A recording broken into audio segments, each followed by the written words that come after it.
stad. 'n Mens het 3 dae gevat om 'n deur te slaan. Jona het die stad ingegaan en 'n dag lank daar rondgeloop en toe roep hy uit. Nog net 40 dae en Ninive word verwoes. Die mense van Ninive het toe in God geglo en hulle het 'n dag aangekondig om te vas. Groot en klein het rouklere aangetrek. Die berig het ook by die koning van Ninive uitgekom. Hy het van sy troon af opgestaan en sy koningsklere uitgetrek, rouklere aangetrek en op 'n ashoop gaan sit. Hy het in Ninive laat proklameer: die koning en sy raadgewers beveel dat mens en dier, groot vee en klein vee, aan niks mag proe nie, dat hulle niks mag eet nie en nie water mag drink nie. Mens en dier moet rouklere aan hê en die mense moet ernstig tot God roep en hulle van hulle verkeerde dade bekeer en berou hê oor die geweld wat hulle gepleeg het. Miskien sal God van plan verander en nie meer kwaad wees nie. Dan sal ons nie omkom nie. Toe God sien wat hulle doen en hoe hulle bekeer van hulle verkeerde dade, het hy afgesien van die ramp wat hy gesê het hy oor hulle sal bring. Hy het nie die ramp gestuur nie. Ons lees net so.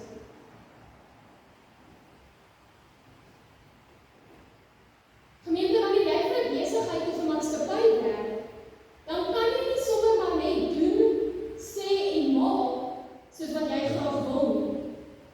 Jy kan nie na kliënte toe gaan en sommer vir hulle sê wat jy wil nie. Jy kan nie sommer jou eie pryse opmaak en jou eie reëls volg nie. Alles wat jy doen en sê, moet volgens die gesag en die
die preek vir ons dalk eenvoudig klink, is dit juist deur hierdie eenvoudige verkondiging dat God uiteindelik die hele stad tot bekering bring. Ons lees tog in vers 5, die mense van Ninive het in God geglo. Die goddelose mense van Ninive kom tot geloof, nie omdat Jonas so oortuigend is nie, maar omdat dit God se boodskap is wat hulle hoor. Die goddelose mense kom tot bekering, want God self werk deur die woorde van Jonas. Dieselfde lewende woord wat die storm gestuur het, wat die vis geroep het en wat vir Jonas teruggebring het na hom toe, is die lewende woord wat nou tot die goddelose mense in Ninive gekom het. Wanneer hierdie lewende woord dan tot die mense in Ninive kom, skrik hulle nie net groot nie. Hulle kom tot geloof. Hulle hoor die woorde van God, hulle draai terug na hom toe en hulle berou oor hulle sonde. Hulle kondig dit vas aan. Hulle trek rouklere aan. Van die kleinste tot die grootste doen afstand van hulle eie verkeerde, goddelose optrede. Ons lees dat self die koning van sy troon af opgestaan het. Hy het sy koningsklere uitgetrek. En op so 'n manier het die goddelose koning kom erken dat daar eintlik net een koning is. Eintlik is daar net een aan wie elkeen van ons gehoorsaam moet wees. Eintlik is daar net een wie se gebooie ons moet onderhou. Eintlik is daar net een wat ons dade en ons optrede moet bepaal. En eintlik is daar net een wie almagtig, heilig en regverdig is. Jonas verkondig, nog net 40 dae, dan sal Ninive verwoes word. Wanneer hierdie eenvoudige kort boodskap die mense van Ninive bereik, dan weet hulle dadelik wie se woorde dit is. Hulle weet dadelik wie se gesag en se gekrag hierdie woorde dra. Hulle weet dadelik dat dit die almagtige skepper van die hemel en die aarde is wat met hulle praat. Hulle erken dadelik ook dadelik dat hulle toekoms in sy hand lê. Vers 9. Miskien sal God van plan verander en nie meer kwaad wees nie. Dan sal ons nie omkom nie. Geliefdes, kan jy sien, nadat Jonas die boodskap van God verkondig het, dan is sy werk klaar en dan verdwyn hy van die toneel af. Wanneer hy klaar sy deel gedoen het, dan kom skuif die fokus dadelik terug na God toe en na God se woord toe. Die goddelose mense in Ninive het berou oor hulle sonde, omdat dit sonde teen God se 10 gebooie is. Hulle doen afstand van hulle verkeerde dade, want hulle dade is nie in lyn met wat God van ons vra of wat hy van ons verwag nie. Hulle draai terug na God toe, want hulle erken dat hy die enigste, ewige, heilige en almagtige God is. En dan, nadat hulle dit doen, lees ons in vers 10. Toe God sien wat hulle doen en hoe hulle bekeer van hulle verkeerde dade, het hy afgesien van die ram wat hy gesê het hy oor hulle sal bring. Hy het nie die ram gestuur nie. God doen nie afstand van die oordeel omdat die mense van Ninive begin rou en vas nie. Dit is nie hulle trane en hulle rouklere wat God se oordeel kon skuif nie. God het ook nie afgesien van hierdie ram omdat die mense van Ninive nou skielik genoeg gedoen het nie. God het afgesien van die ram alleen omdat die mense van Ninive in hom begin glo. Vers 5. Die mense van Ninive het toe in God geglo. Nadat hulle in hom begin glo het hulle eers begin rou en begin vas. Die mense van Ninive se gerou en se gevas, se uiterlike terugkeer na God, is daarom nie die rede vir hulle redding nie. Hulle rou en vas is eerder die teken en die bewys dat God se woord hulle harte kon verander. Geliefde, vandag weet ons tot nog steeds. God kom red ons nie omdat ons dit verdien nie. Hy kom red ons en hy is genadig teenoor ons, omdat ons in geloof na hom toe terugkeer. Aan die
genadige Vader, ons dankie vir die lewende woord en vir die wete dat U vanoggend teenwoordig is hier by ons.